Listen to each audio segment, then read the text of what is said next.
we've significantly made, we've significantly forced out people's growth there. After 70 Democratic families. But the moment that American troops left Afghanistan was the moment that there was an uprising of the opposition party against women, against minorities in Afghanistan. And that was because anti-Western sentiment was so you have this so in terms of often the mobilization, in terms of Obama's foreign policy, with this extended intervention, it's unstable democracy.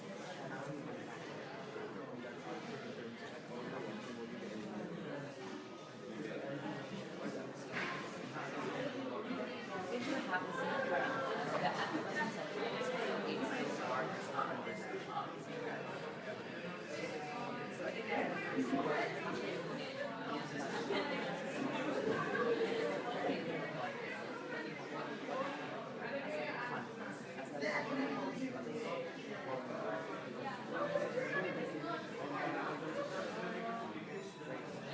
The argument is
foreign policy and has specific failures, and why we think you and all are supposed to.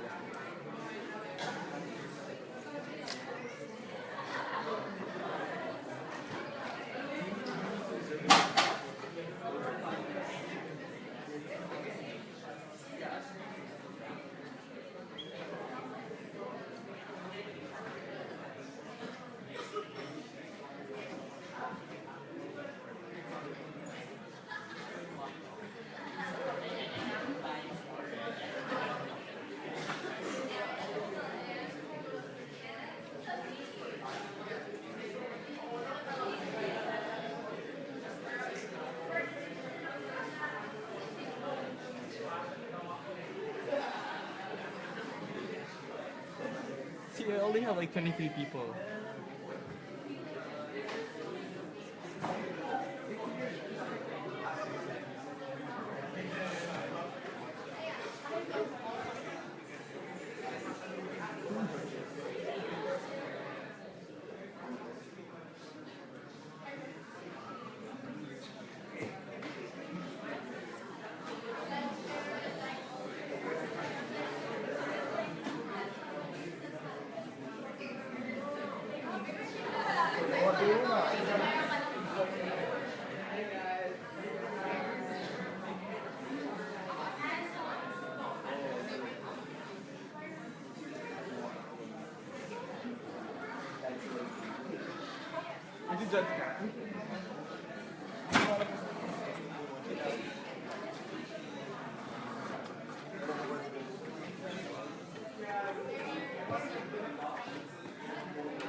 Wait, I have to be.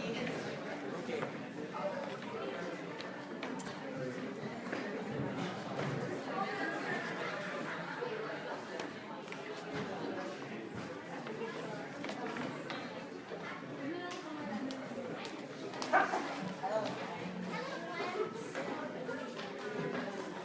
This looks familiar.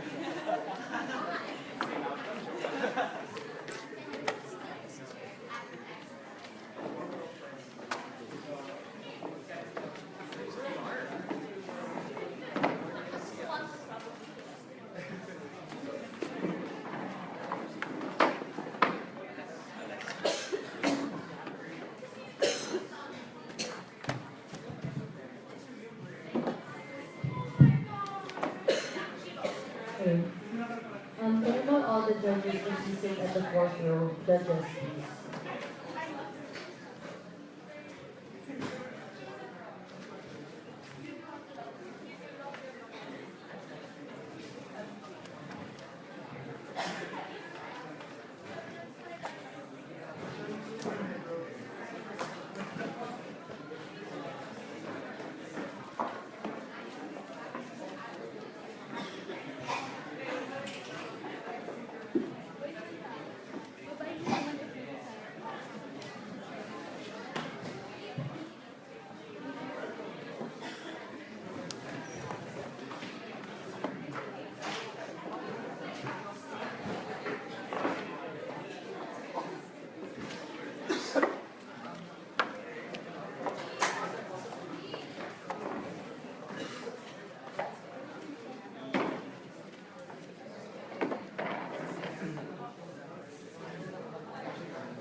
No.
Someone will be timing this round. Okay.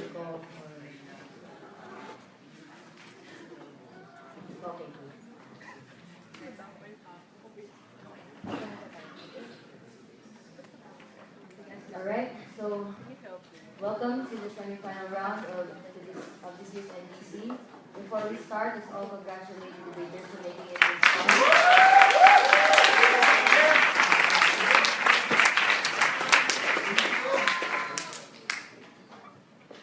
Okay, so I'm here to have your chair with me in the panel are Dan, Shutaro, Jean, Romeo, Rene, and Bolo. And debating on the motion, this House debates Obama's foreign policy in the Middle East. Let's call it Prime Minister. Hear, hear.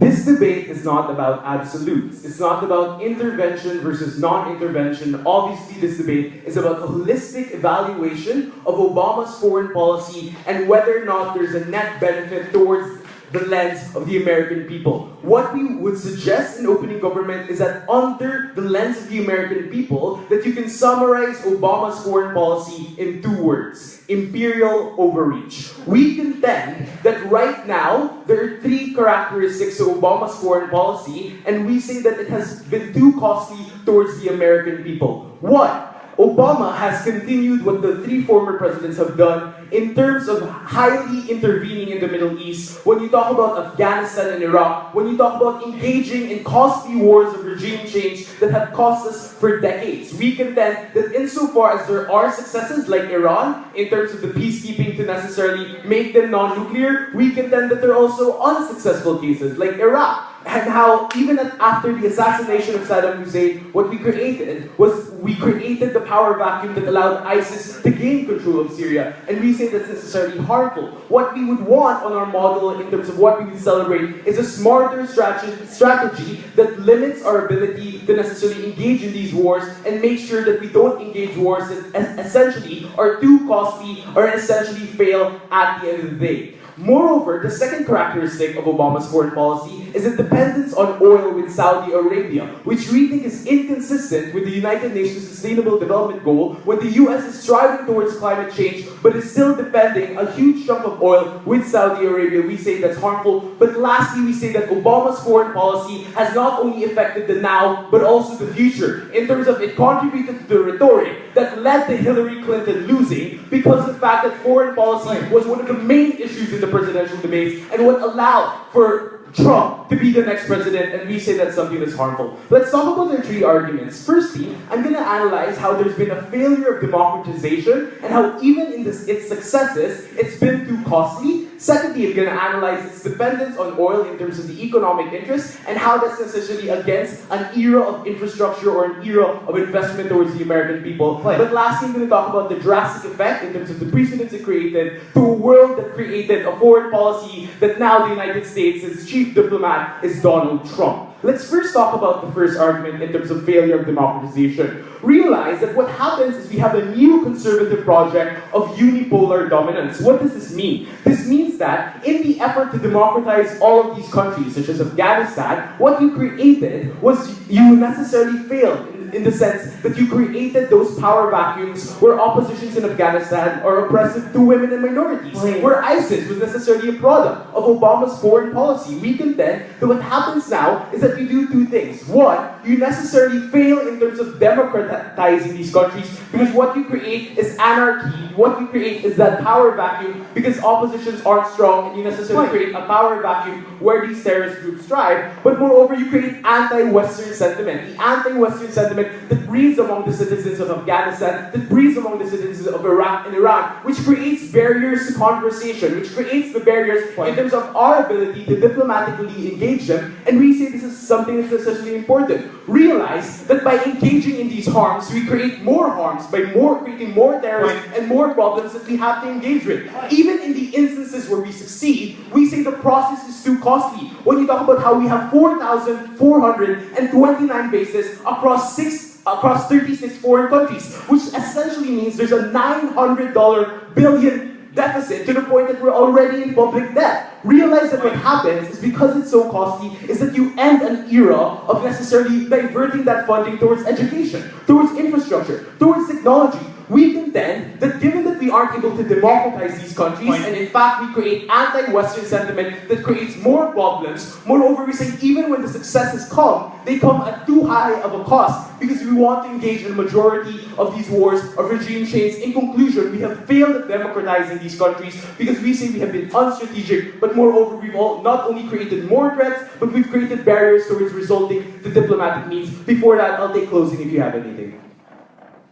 Those things like establishing schools, hospitals are already present in the United States. So at the point in time where Obama has the role to promote the bastion of democracy and a global superpower and international police, why can't Obama act on that role? I'm sorry, I don't know if you know the state of the public school system in the United States. It's one of the worst in the world. We say that in terms of investment, obviously it's about marginal benefit. We say in terms of the development of infrastructure, the development of the schools, you can't do that but at the same time engage in these wars of regime change that are too costly, in fact, putting us in public debt to the point that China will overtake us. Let's talk about the second argument in terms of our dependence on oil. We see that what happens now in terms of our continued oil relations with Saudi Arabia is that we're becoming inconsistent. We've already recognized that oil is something that's unsustainable. In fact, the United States is towards the climate change. But at the same time, Obama continued massive investments in its bilateral relations with Saudi Arabia. We say that given that it ratified the Paris Agreement, given that it's a contradiction in terms of foreign policy, it's a contradiction in terms of we want to necessarily shift and be more sustainable, but at the same time, we're not necessarily going to have it. We say, not only do you cripple the economy, but you also create an opportunity cost in the future. The moment that these types of oils become unsustainable, the moment that to a certain extent our heavy reliance on this is inconsistent with our commitments towards international organizations or even the Paris Agreement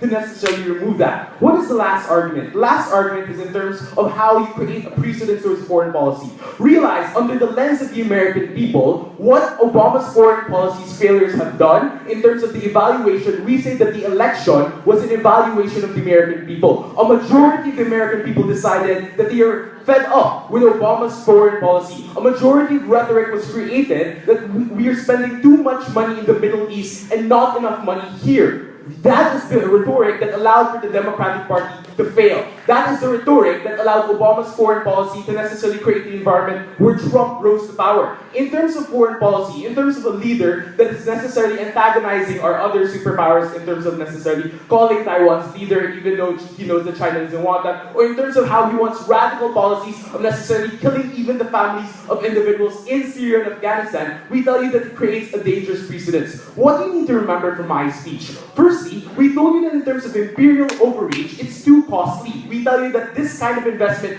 could be rediverted, but moreover, even if there are successes, we say that there are more failures in terms of democratization. Thirdly, in terms of maintenance of its commitments towards sustainable energy, we say that its bilateral relations with Saudi Arabia is something that's inconsistent. But lastly, we say that the failure of the foreign policy has been seen in the results of the election, and we contend what we need out of opposition is an analysis for why this foreign policy is better for American people when we contend that it has trapped us into decades of costs that are too high to subside. We are proud to propose for UPLB.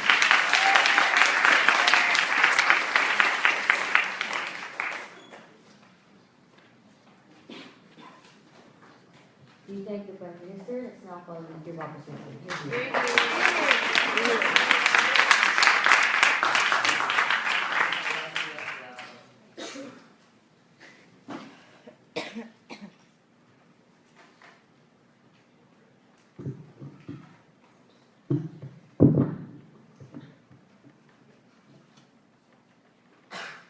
Ladies and gentlemen, we have 8 years of foreign policy to examine Obama's foreign policy in a context of decades of direct intervention and Bush doctrine, which has perpetuated further conflict within the Middle East. We think the role of Obama was to act as a transition and ultimately compensate and recover from many of the failures of the previous administration, which he inherited but did not begin. And that's ultimately the strategy and what we think is the true assessment of Obama's foreign policy. A couple of clarifications. We don't think that this debate is about what is better for the American people. Because clearly this is a debate about what is better for the Middle East in a context where violence had already begun. And the role of Obama was to create a response to injustices and what violence had already been committed, right? But now let's move on to some rebuttals for the previous speaker. First, quite weirdly, is the context of how Obama relied on direct intervention, continuing the precedents that was set by his previous administration. First, we reject that context. We think there are trends that clearly showed how Obama tried to deviate from that strategy of unilateral intervention and direct intervention. You yourself have provided the example of this, the example of the Iran concession, where they imposed economic sanctions and used that as leverage to be able to get Iran to lessen their store of uranium within the next 10 years. We saw that always would hold conferences with French and other European countries to decide on the proper intervention in the Middle East. And thirdly, even if you want us to go to the worst case of abuses committed by the Assad regime, what you would say that at the point in time when that violence was taking place, it was not even a guarantee. It was not even sure, confirmed. It was the Assad government that was using those chemical weapons. So in the best interest of avoiding unilateral and direct intervention, what Obama needed was a balanced and a more informed decision that he would take within the context of the Middle East. So right to deal with that first thing. Second argument is about how they would have been dependent on oil. Mr. Speaker, first response is that we have to compare them being dependent on oil through Saudi Arabia, rather than using the same route to be dependent via Iran and via Syria, who also maintain oil deals. And ultimately, it would have been more beneficial for them to prioritize Saudi Arabia, because while we agree their context and history might have been shady, they're clearly more manageable actors compared to Syria and Iran, given the history that they've already inherited in the past. The second thing we would say is that there is no interest for them to be dependent on the OPEC, because Obama was cognizant of the fact that there is massive influence for OPEC to be able to control prices. That is why he created domestic policies that empowered American industries to be able to produce their own supply of oil and come on the supply that was taking place in the Middle East. So clearly there was an attempt for him to be able to balance the power, the excesses of power coming from even from his allies within the Middle East. So clearly we don't think that's true under their side. But lastly, this idea about that they lost because of Clinton's foreign policy. This is ridiculous, ladies and gentlemen. The majority of people who voted for Trump were white rural voters, largely people who had people who resonated with issues of domestic policy, and it wasn't largely an issue of foreign policy. So we think that clearly that's just a minute influence foreign policy had compared to the vast successes that he was able to achieve, that Obama was able to achieve as a result of his policies in the Middle East. So clearly that's not part of the debate. But before that, closing. What exactly is the U.S.'s interest in the Middle East anyway? Well, While we can see that the U.S. has its own interests to pursue, we think the U.S. as a whole, and part of a democratic coalition with many other European states, aims to pursue for interests of democracy and freedom, and at the same time minimize violence that had been inherited in the previous administration. So clearly, we already addressed that. First, why we think that this would have been the strategy of concessions was much better in terms of limiting violence. So to engage with a short-term defense coming from opening government. What we would say is that the reason why he needed to avoid using direct troops and instead rely, while we can see perhaps providing equipment, funds to rebels who had gone against a clearly abusive Assad regime, is that only by allowing real rebels on the ground, they would have been able to differentiate who were the moderate rebels that were fighting against the Syrian regime, such as the Free Syrian Army, and who were the jihadists that had been released by the Assad regime, such as those from the Al-Nusra Front. That's a clear differentiation that would have not been permitted if the US had relied on alternative strategies, such as airstrikes, to be able to target anyone regardless of who their affiliation is. Secondly, the reason why had to do that is because ultimately they wanted to empower even civilians on the ground, even ordinary combatants who are against the Assad regime, to be able to control and be able to implement their own rule of law that is clearly against an abusive and vindictive regime. So ultimately that is the benefit, the marginal benefit, which we think would have been better for their side. But clearly the point of being able to use negotiations is to be able to gather political capital that could have been used to strengthen even the next administration when they want to be able to correct particular policies such as this. So clearly there are many methods in which political capital sets precedents rather than wasting it on direct unilateral intervention that clearly just perpetuates further conflict and did not build on any of the injustices committed by the Bush doctrine. The second reason why we say that his foreign policy is ultimately still marginally better is because we think that what this policy did was create a balance of realists and ideologists. What we saw in the previous administration, like I said, is that there was a deliberate attempt to be able to impose American will without the concessions of other Western powers, or clearly powers that had more democratic interests compared to other parties in the world. Why do we think that's important? Because what Obama did was not to have an outright rejection of the right, but ultimately to say that when we have foreign policy, there needs to be a balance of whose perspectives were taking place. Whether we want to be able to use proxies to fight the war, or whether we do think it's necessary to keep troops in Afghanistan, that is a discussion that only took place when Obama was able to include liberal cabinet members to be able to prop up his foreign policy. For example, like having Susan Rice and Michael McFaul to be able to decide what policies on the Army Secretary to decide how many troops they need to be sending into Afghanistan. The problem of increased violence was started by previous administrations when they unilaterally intervened as the war in Iraq, when there clearly was no basis for the use of chemical weapons in that instance. That was the same problem that he was trying to avoid by not allowing that to be exacerbated and even continued in his current administration.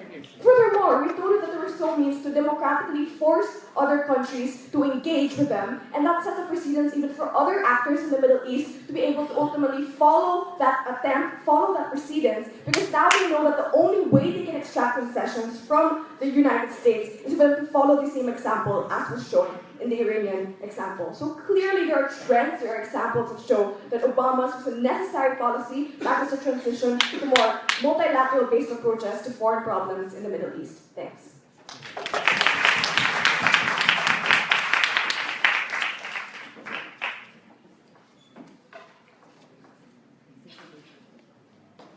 Thank you. Hello, it's now called DBM.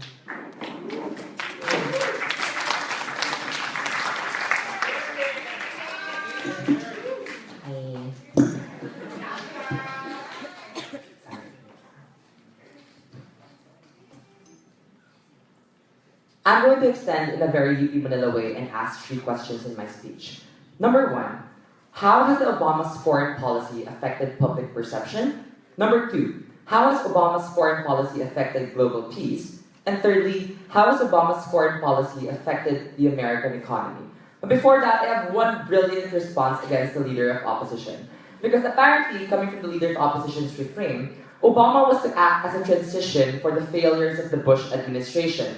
What you should be asking, however, was not how Obama was better than Bush, but how Obama now was better than Obama 8 years ago. Because we think, ladies and gentlemen, that it's impossible for Obama to not fix the problems that we think that he and the other administration has set up. what opposition should be arguing is what he should have done specifically, not exactly how things have continually failed in spite of his constant actions. So the first question I want to ask in my speech is this: how has Obama's foreign policy affected the public perception? Because there are two founding principles of foreign policy we want to talk about: the idea of neorealism and the idea of neoliberalism. Hello there, Omar. So what we're going to say is that the idea of the foreign policy of Obama's administration has become drastically neorealist. So we're not going to talk about the extensive principle about what neorealism is, but I am going to talk about the implications of it.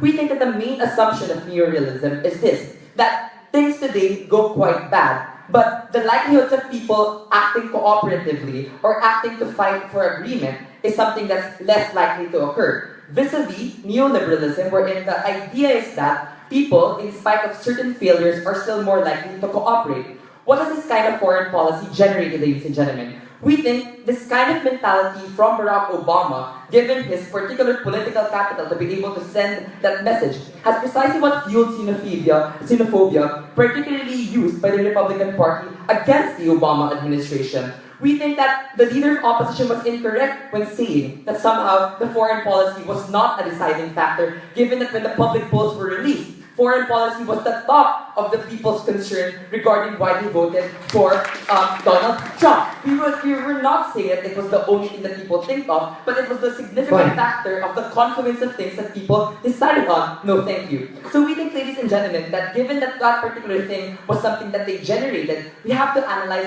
how exactly then has that affected the American people in terms of xenophobia, in terms of its ability to interact with other people. Because we think that the American people's interests are valuable in terms of our interpretation and understanding about how exactly they're going to interact in the future. Because it's the people who are going to elect the next administration. It's the people who are going to decide how exactly they're going to demand, for instance, regarding certain political policies of the economy and foreign policy. But we think under your model, given that you already created a culture of hate, we think most likely under your model, because of this fear, because of this irrational fear fueled by the principle of Obama's foreign policy implicit down, we think under your side of the house, you increase the likelihood of people not even wanting to at least properly engage diplomatically or peacefully with people who are different from them. And we think that's particularly bad. We didn't see that work for France. We don't think it's going to work for the United States of America. No, thank you. So we think, in conclusion, in terms of public perception, it has gone for the worse, and we think Obama's foreign policy, therefore, has failed. Secondly, how has Obama's foreign policy affected global peace? Because there are two questions we have to understand in this debate. Because they were harping in this Iran example, which was significantly underanalyzed. And I'm going to give you a parallel example and we'll talk about Afghanistan. But the first question I want to talk about is, how was ISIS created on the first place? Please sit down. Because there was never any historical analysis as to how. She only said that it was created because of the Bush administration. Incorrect. It was created both by Bush and Obama, especially when Obama, for instance, has failed to significantly address the problems in Syria. The power vacuum that was created by Abu Bakr al-Baghdadi just fueled the ideology against the American people. So hello, round 7 of nationals last year. No. What we are trying to say, ladies and gentlemen, is that how ISIS was created and was founded on was based on the failures of Obama's foreign policy. And we think this has continued to proliferate in society, which is precisely why it has fueled outside Syria and has gotten to many Western nations, including Europe, as well as even within the United States of America, ladies and gentlemen. We think, ultimately, under your side of the house, you're not addressing the root of the problem. But how has the opposition party, let's talk about Iran then, because that's their only example. How has the opposition party that enshrines the Sharia law risen in Afghanistan? Because, Iran has been underanalyzed. That was partly because of the interventions that we think significantly failed in Obama's administration. The moment that Obama's administration retreated from Afghanistan was the moment where the opposition group from Afghanistan who enshrined Sharia law rose. No, thank you. What we would contend is that the reason for that is because Obama's hasty understanding of how exactly it is to sustainably create democracy. We think the same is going to be true to Iran, and we have seen that already in a couple of examples. Why do you think that when you strangled Iran to this nuclear power deal, Iran continued to fund Bashar al-Assad in Syria? Or why, for instance, Saudi Arabia is funding the Free Syrian Army? That's because you're strangling them to choose between life and death. And this culture of survivability makes these even countries in the Middle East not resolve the problem that you yourselves posited. I'm going to take a point from opening. You would rather have a bomb on the side who the next leader of the Middle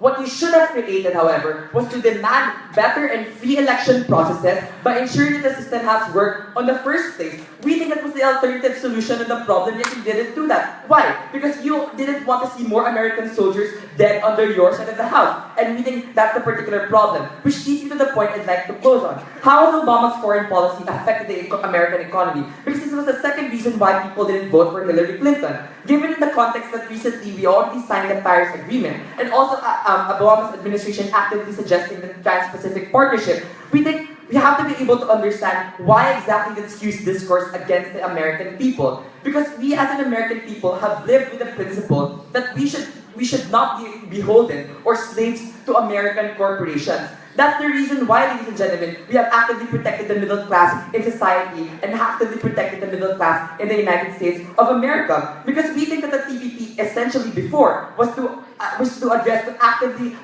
sue, for instance, the state in terms of it affecting the profits of corporations in future endeavors. And that has particularly crippled the ability, therefore, of the United States of America to engage in other economic policies regarding the formation of peace and regarding the formation of other bilateral agreements. In fact, actively demonizing Russia or China in terms of China right now with the One Belt, One Road and also the AIIB thing, we think significantly has hampered the ability of the American economy to reach somehow parts of Asia. Ladies and gentlemen, this debate is about an active evaluation of Obama's foreign policy, and yet we are yet to hear a defense from the opposition side as to why it has succeeded. We are happy to propose.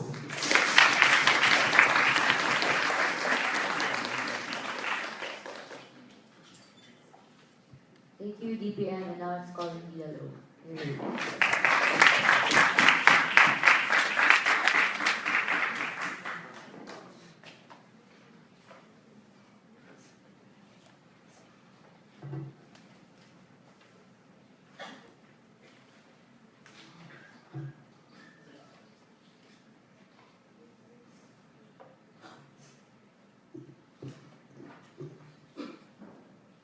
It is funny that in a debate about deciding the futures of the people of the Middle East, opening government decided to view this debate through the eyes of the American people. We think it has this imperialist agenda that has created most of the problems of the Middle East. Not just from Bush, but also from Carter, from Eisenhower, from Nixon, an entire decade's worth of imperialist US presidents who only focus on unilateralism, who only focus on American exceptionalism, and who did not consider the aspirations of the Middle Eastern people at any cost. We think the reason that Obama, inasmuch as he had all of these failures, is important is because he was a radical shift from this imperialist foreign policy. That was the entire case coming from Jasmine, no nuanced response whatsoever coming from opening government, and that is what's going to cost them this debate. What will I extend on coming from my speech? Two things. Firstly, I will talk about how Obama's Middle Eastern policy has encouraged multilateralism to be the main tool in the Middle East and why this increases the chance for concessions in any form of negotiation. But secondly, I will talk about how Obama's Middle Eastern policy encourages grassroots growth and institution. But a few things I want to clarify even before the rebuttals. Firstly, how are we supposed to be viewing this debate? Because Christian tries to put this weird burden push on us by saying that opposition should argue what Obama should have done specifically. That is a problematic way to view responses for two reasons. Firstly, I'm sorry, but we cannot invent foreign policy in a debate that is a retrospective. We cannot just put words into Obama's mouth. But secondly, the reason that the comparison with foreign policy of the past is correct because foreign policy is always evaluated by the ability to adapt to the changing needs of the world. The foreign policy of the past is inadequate because back then, the US was the sole superpower standing up against Russia. But now, in 2016, the US does not have the same dominance. It has nascent powers like Russia and China contesting its powers in the Middle East. So clearly, there needs to be a reevaluation of whether or not Obama's changes in that policy are a necessary step. That is to frame the Middle Eastern people, not America. So, let's go to the responses. Firstly, the shared, no thank you, the shared case of xenophobia coming from OG. The problem with attributing it to Obama is because Obama was not the one who created the xenophobia. As Jasmine already clarified, it was an inheritance from the Bush doctrine of occupying Iraq and Afghanistan because of American interest in oil. In fact, you can empirically say that the highest rates of anti-American sympathies and the highest rates of instability in the Middle East were caused under the Bush administration. So whatever faults that Obama has are merely a result of inheriting these sorts of things. But no, Jasmine already clarified, no response coming from Christian, no thank you, is that Obama is already trying to ship it away. That's why he's already mentioned that we need to recognize the Middle Eastern aspiration, that we need to recognize that America is fault. No responses on those statements and on the matter. Secondly, the whole question of ISIS, there are two levels of response, no thank you. Firstly, again, we have to compare the kinds of damages that Bush did towards the kinds of rebuilding that Obama had. Obviously, we think that Bush is a greater liability right now, because from 2002 to 2008, he went on the wholesale destruction of Iraqi and Afghanistan state powers.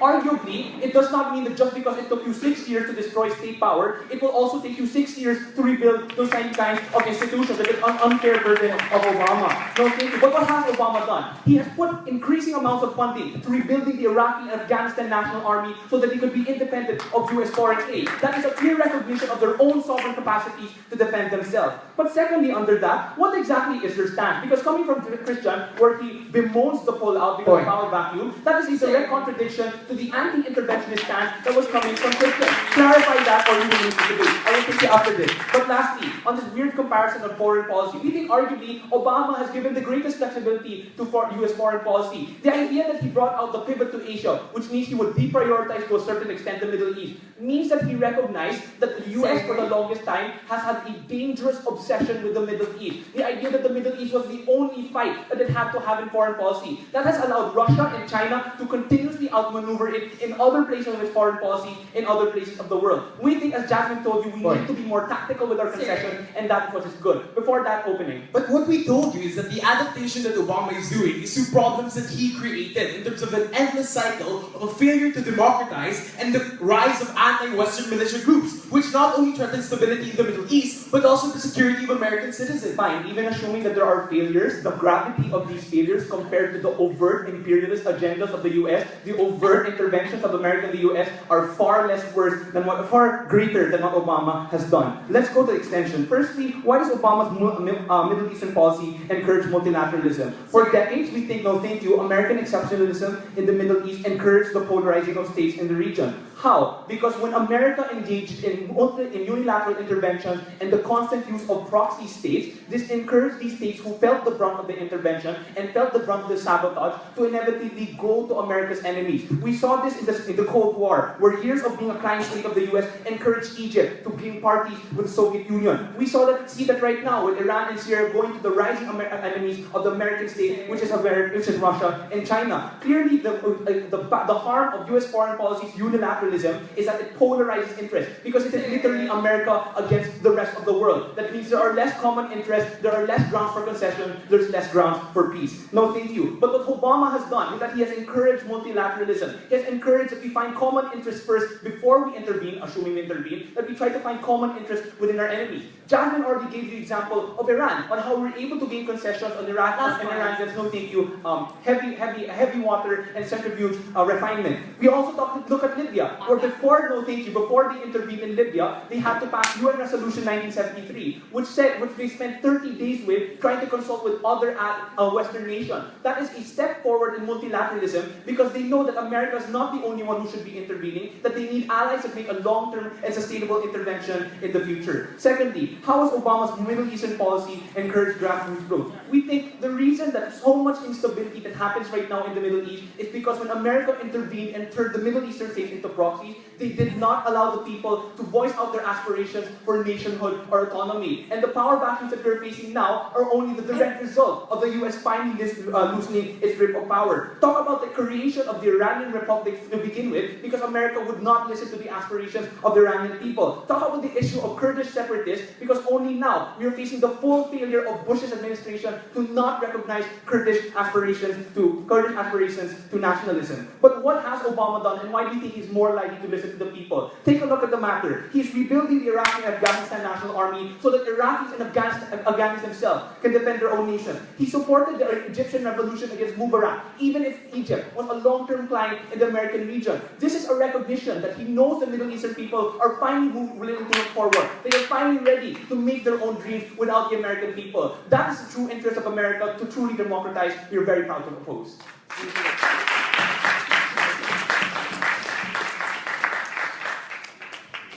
Thank you, DLO. Let's now call it NDC.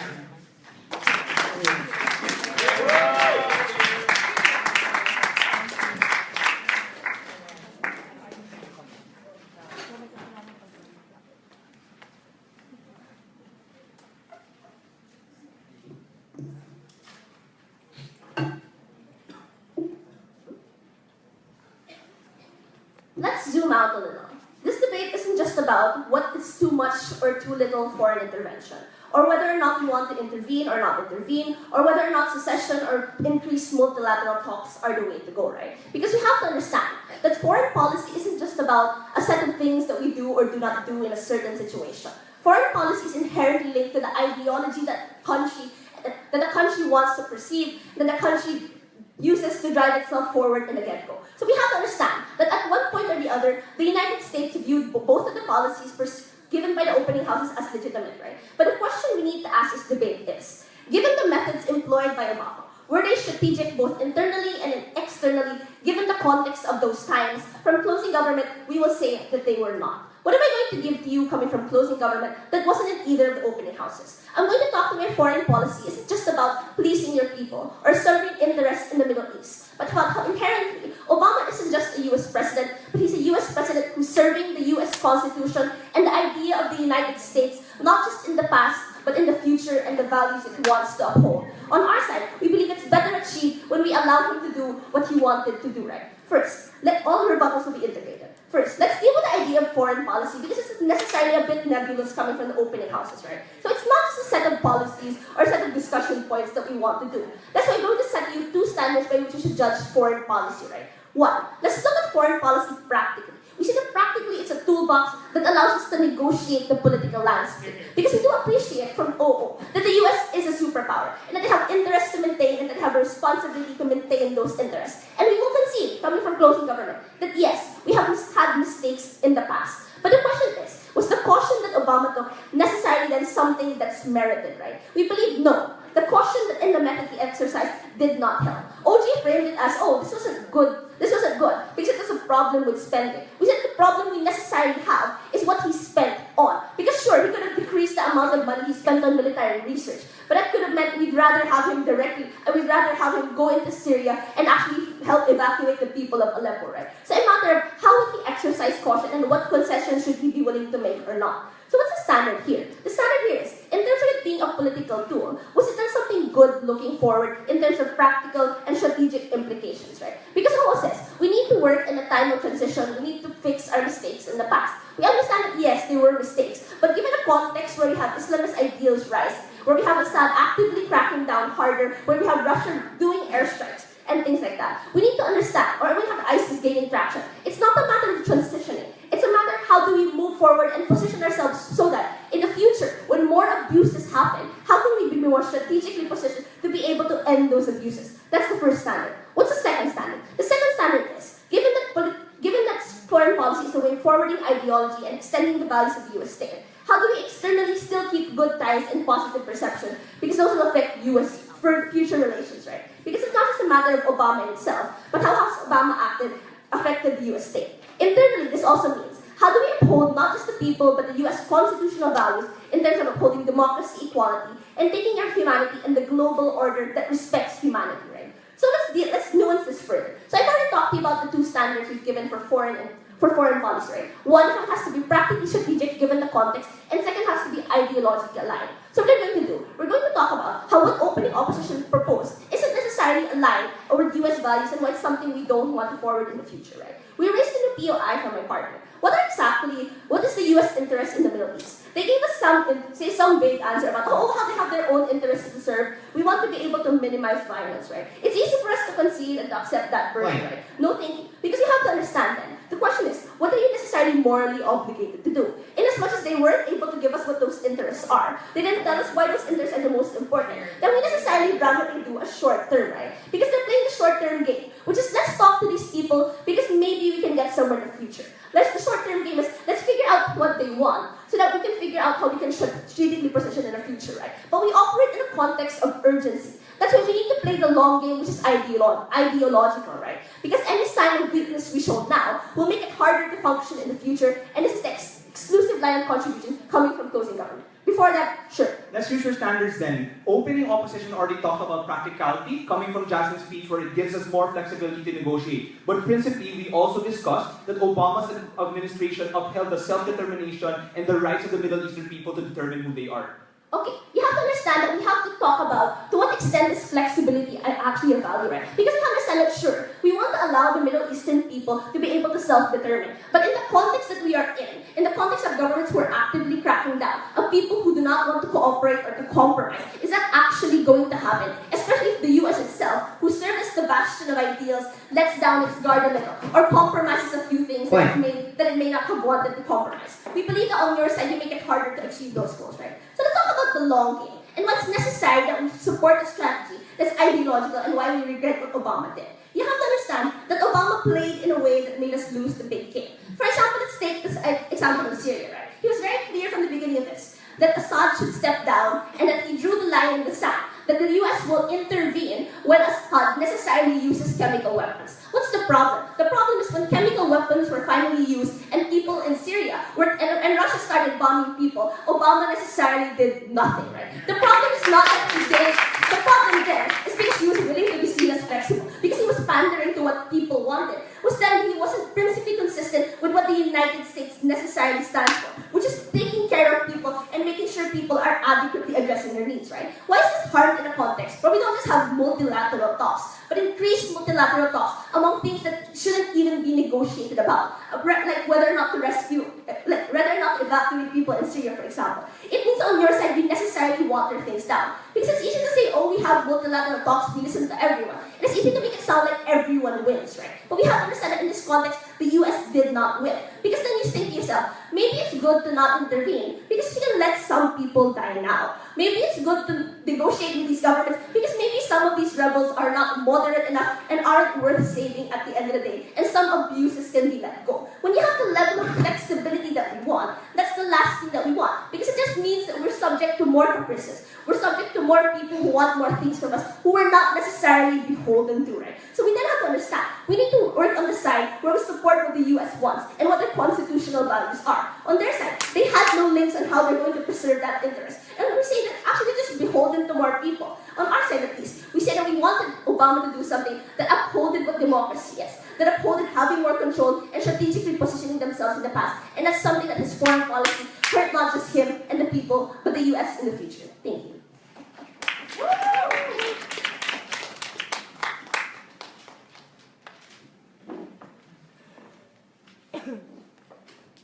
Thank you, MG. Let's call in MO here.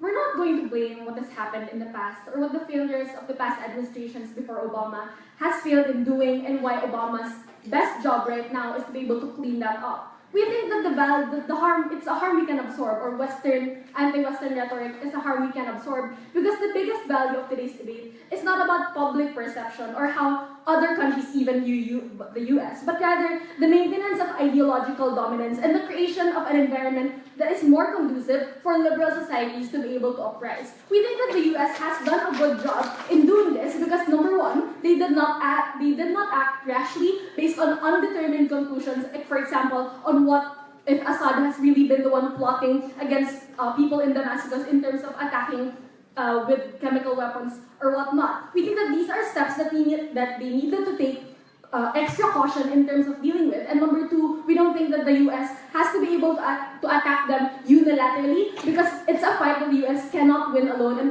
I'm going to argue later why it's important that the US does not act the way that government wants them to do so. Before I go on to my extension, let's first have a few quick rebuttals for government bench. Because firstly, they talked about how we want the US to not continue doing what it does because we want a freer democracy without US imposition, i.e. when the US facilitated democracy in Afghanistan or even in Iraq. But we think that we beg to disagree with that. We think it was a drastic change at first. In Afghanistan or in Iraq, it's impossible for the US to just leave them alone and expect a freer democracy to happen on its own without them helping and playing a big role in the transition towards it. We think we're fine with the US not leaving them alone, because otherwise instability would have strengthened in the future, because the US was the only one that they were depending on at that time. And we don't just leave them alone because we want the US to be able to fulfill its goal of being able to spread liberal values or even democracy in more places. Which is why we think, at first, we're willing to compromise the value of absolute free democracy within these areas because it's what's going to be the step towards a freer democracy in the future with the foundation not being unstable and the stability is only going to be provided by the US. But secondly, let's talk about the ideological battle because they talked about how the US has already lost when they didn't intervene when Assad used chemical weapons against people in Damascus. We think it was a good step that unfortunately there was collateral damage and we do regret that. But we do think it's a good step because number one, the most important value is that it prevented the escalation of the violence that Assad would have otherwise been able to be forced to do if they had acted on it, especially because there was a huge narrative under that time that it wasn't really Assad who was planning to use those chemical weapons. We think that the sensitivity of the situation could be capitalized on by Assad if the US had actually and immediately attacked them at that particular time, which we think could have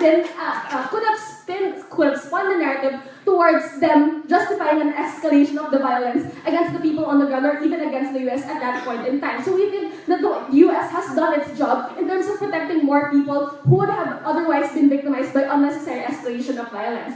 But next, they talked about how flexibility is going to be bad. They talked about how it's going to make US more open to negotiations or even values that shouldn't have been negotiable at all, such as protection of human lives. Two responses. We think that number one, this is a fight that they cannot win alone. We think that the US has tried to do this in the past by intervening in so many wars when we think that they have faced a lot of collateral damage and failures there. But we think that right now the realization is that they cannot use it even with their huge manpower and even with their supposedly best ideology of liberal democracy or liberal values. We think that this is the time when they should cooperate internationally because even if it's with Russia or even if it's with China, it's better that we have stable governments cooperating with the US instead of them allowing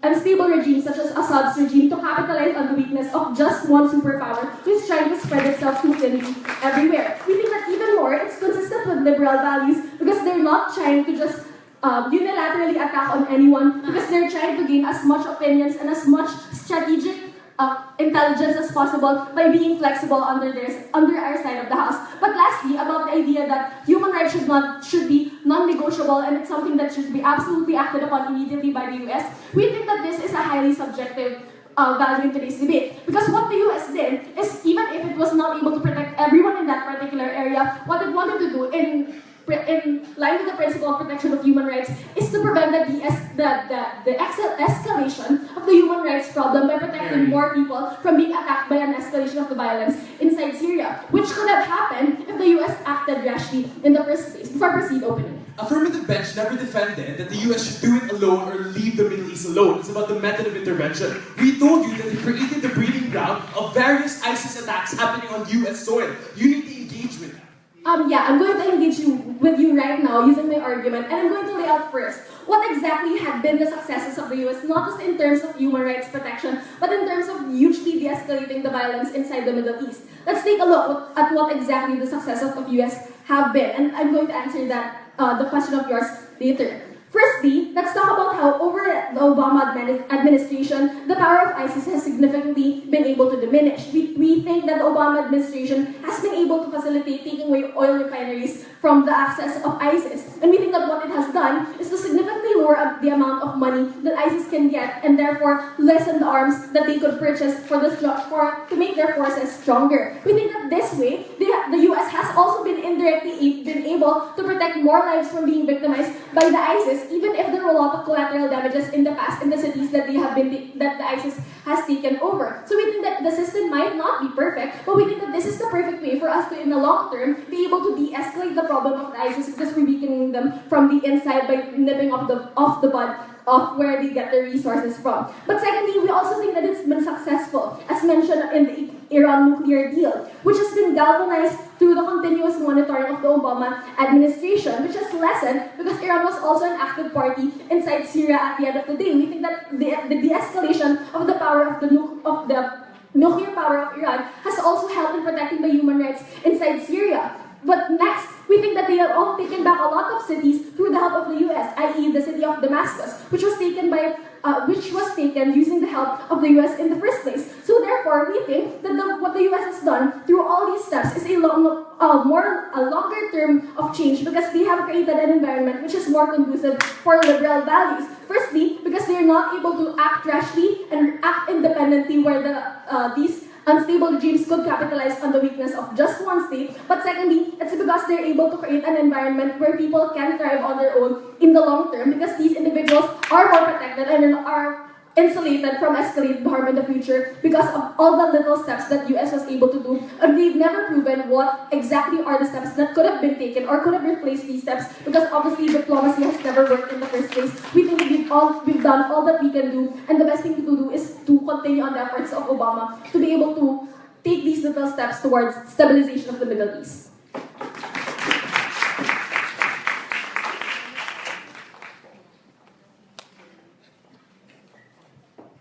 Thank you. I've always called in government hearings.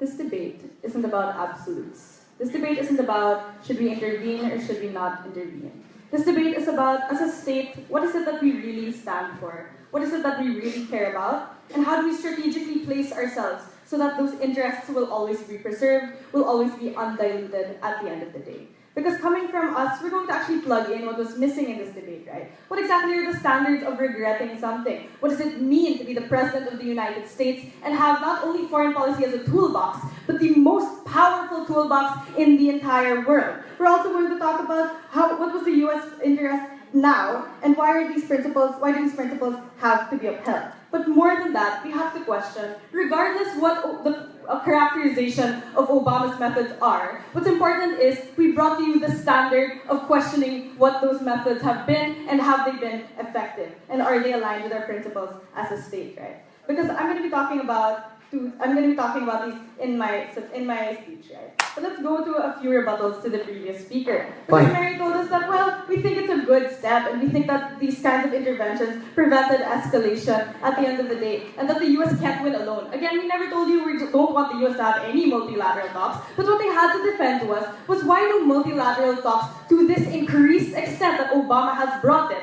Why are these the most effective avenue we could have taken? And why is that avenue eventually likely to lead to success? This is something they never substantiated to us. Why is that flexibility not going to lead to the dilution of our state principles? When you consider that we are accountable to more individuals, when we have to consider other foreign interests, when we can't intervene because we have allies on the ground who do not want that to happen. Are we freer to propose state interests on the ground, or are we more constrained at the end of the day? And who are we actually really most accountable to? It's the American people. It's the people at the end of the day who will suffer if we intervene, or who will eventually absorb these kinds of harms. So we have to always assess and question what is the most strategic way to place ourselves in the future. Mary can't talk about successes unless she proves that those talks are likely to lead to that success. This is a link that never came from them, because they talked about ISIS and Damascus, right? But imagine how much faster would it have been if we were not as constrained by conflicting foreign interests. We think that the US has been a bastion of democratic principle. We think that the US has been the one defining the playing field for everyone else. And we think that that has to continue. Because if you look at it now, the US's power has decreased because of these multilateral talks, because we are beholden to so many people. We're not arguing against multilateral talks in general, but we're saying that as a state, what's important is that we have these principles that we will always uphold. And that's best on our side. And I'm going to talk about why that's important. No thanks. Because if Venti accepted the 6 POIs that I raised, he would have heard that we don't only talk about this debate through the eyes of the Middle East, right? Because we're talking about the people we're accountable to. So we have to analyze all actors. This is where Ange entered the debate, because we talked to you about what are the standards for this toolbox of foreign policy anyway. From the opening houses, they talked about what are the tools in the toolbox. OG told you that, well, it's too much, it's imperial imposition. On OO, they told you it's multilateral, at least it's better than the past. We agree, we have to move away from the past administration's foreign policy. But we think that we answered the bigger question in this debate as to what should we actually use this toolbox for. Have we been consistent in the way we use that toolbox? And this came only from Ange. Because Ange told you that we need to play the long game. It's a battle not only on the ground, but of ideology as well. Are we less strategically placed now? We think definitely yes. Because we have to count for all of these other actors that we cannot necessarily predict. We have moved towards increased talks, for example, with rebels or groups on the ground that we are not familiar with much less formal institutions. And we think that it's those kinds of moves, those kinds of radical changes to our foreign policy that have weakened us at the end of the day. We think that we would rather be sure of the people we are dealing with, have less multilateral talks, and focus more on what is U.S. interest and how do we best uphold it. No thanks. They simply told us that, well, we allow more self-determination for people on the ground. We told you this isn't true. For example, even in the talks of Turkey and Russia, they simply left the US out because now they can afford to do that. Because the state no longer seems like a powerful player. Because we've diluted our interests. We have our hand in too many baskets at the same time. And now we don't look like we have a strong enough rhetoric for these other countries to align with. So who's really causing more division, right? Who's actually causing more fractionalization on the ground? We think that it's when we have all of these kinds of other interests we have to uphold. But what is the most important interest, Mr. Speaker? We're the only ones who answer that. Before I go on, say your piece. Our case answers your issue too. Doesn't Obama look more credible and strategic? He's able to look less like an imperialist force inside the Middle East. We think that in as much as it's important to look good, it's also important to actually be strategically placed and be able to, because okay, in the process of looking good, right, you're still gonna have to make promises to look good. You're gonna have to say that I'm going to take these concrete steps and I'm going to commit these physical resources to your cause. We think that that's a real thing that you have to commit to. So not only looking good is important, but are we ready to take on the harms that might accrue from those kinds of things? Are we ready to make that kind of commitment? We don't think so, but either way, we think we have to play the long game. Because as Ange told you, we are the bastion of ideals. Who are we most accountable to? Because we are the only team that is able to tell you what are the standards we really have to judge this debate, right? Let's not get lost in all the matter. Let's not get lost in all of the fighting in the opening houses. We think that they had to engage us because they told us, well, we only have to view this through the eyes of the Middle East. We told you we have to analyze all actors. They never proved to us why aren't these principles diluted? They weren't responsive to Ange when she talked to you about how this flexibility comes at a cost, and that cost is our power to negotiate our bargaining chip with the rest of society. We think that's something we can't afford to lose, considering we are the most powerful state in the world. The moment we start losing that credibility, we weaken democracy for everyone else as well. We weaken the likeliness that other democratic countries can push for those ideals when we start diluting them on the biggest battlefield that there is. What was missing from them was that we weren't able to substantiate those things to us. Because we answered you that Obama's foreign policy has been unstrategic. It hasn't helped us put ourselves in a better strategic place for the future. And this has a ripple effect on other actors as well. Because we recognize that yes, they might have US interests in the Middle East right now, but we recognize that principles are things that will not change regardless of the administration, right? Regardless of who is in charge, we have things that we stand for in our constitution, in the way that we treat people, in the way that we enact laws, and all of these other things. We think that the only way for us to really be strategic and to do what's best for our people is to remember where are we coming from, what do we stand for, and how are we going to continue standing for those beliefs in the future. We'll see you in the grand finals. Thanks.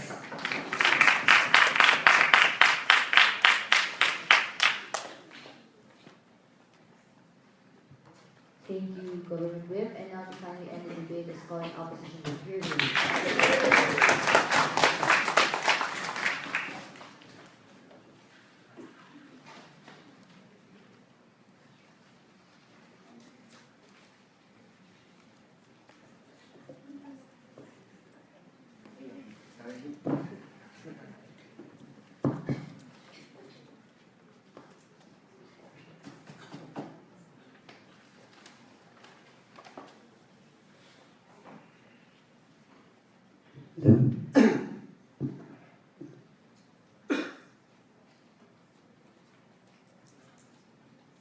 The entire problem with side affirmative is they never really painted to us what would the world look like had Obama had different foreign policy, or had Obama had Obama not choose to prioritize Middle East during his administration. Because a lot of the things that side affirmative did in today's debate is to have a checklist of the wrongdoings that Obama administration did during his time, but they never really compared that checklist of wrongdoings to massive benefits that we argue to, specifically coming from closing opposition, which is why we're ultimately going to lose in this debate. I'm going to answer two questions in my speech. Firstly, did Obama's foreign policy makes Middle East worse? And secondly, let's talk about how we best serve the interests of the United States. But before I go on to my issues, let's deal with the long game that closing government wanted to have in this debate. Firstly, we say that we've already waited for too long before we were able to do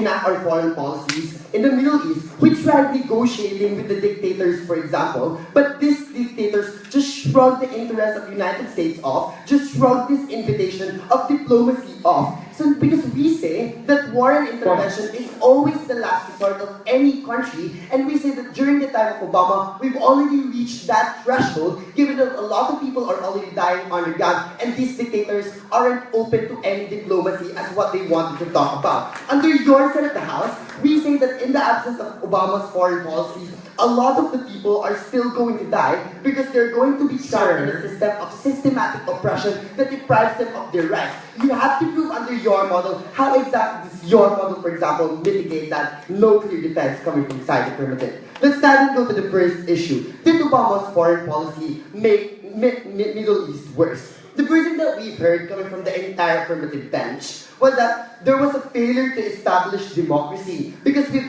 created massive power vacuums that made things worse. The first thing that I want to say is we don't think that this argument is true. Because while we do agree that the United States deposed dictators in the Middle East, but if you look at it, the United States also helped facilitate the creation of transitionary governments inside these countries. For example, in Afghanistan, United States brokered power-sharing agreement between former Minister Abdullah and former Finance Minister Ashraf Ahmadza, which means that they are trying to self-correct, ladies and gentlemen, the power vacuum that they created. Or for example, the sanctions that the United States imposed in Iran forced the people to vote Rouhani, who is the more moderate leader, which ultimately eliminated Ahmadinejad, who inherently oppresses the people on the ground. So we say that no, United States in fact made the political climate and political landscape in most Middle Eastern countries stable. This limit has to be judged based on the majority of the cases and not necessarily the outlier failures that side affirmative wanted to talk about in this debate. Here's the second thing.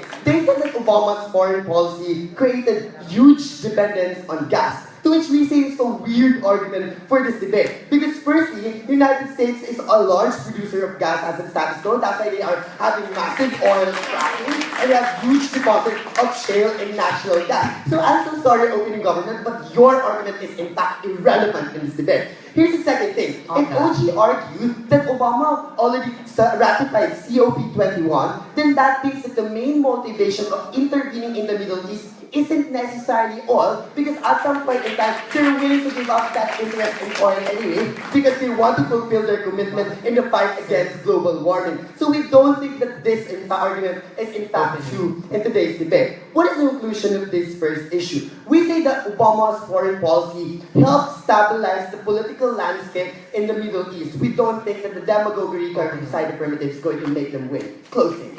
Your opponent is the one that talked about increasing diplomacy to increase multilateral talks. That's the one that led to the hesitation that makes people, the hesitation when things should be negotiated. That's arguably led to more hostility. We don't think that's true. Because if you look at it, the United States during Obama's administration was able to rally support from other Western countries, for example, like United Kingdom, like France, for example, to also help stabilize the context in the Middle East. So we say, ladies and gentlemen, that at that point in time, United States was in a strategic position to rally support from the international community in order to have a more multilateral intervention in the Middle East. Let's now go to the second thing. How do we best serve United States interests? Firstly, the first thing that we've heard coming from closing government is that Obama has the duty to uphold democracy and fulfill his duty as dictated by the Constitution. Firstly, we see that the question that we need to ask in this for this line of argumentation is, are the foreign policies that Obama enacted in his administration part of his duty in upholding democracy and fulfilling his role as dictated by the Constitution? In fact, we say that your model, that in the absence of these foreign policies, Obama is more likely going to become complicit to the oppression that's happening in the context of Middle Eastern countries, ladies and gentlemen, because of the urgency of the situation that Obama can't necessarily enact, given that closing government won't have a long-term game or long waiting coming from your side of the house. Lastly, they said that there's a need for us to prioritize the needs of domestic interests because the process of intervention is too costly and the money could have gone to the citizens.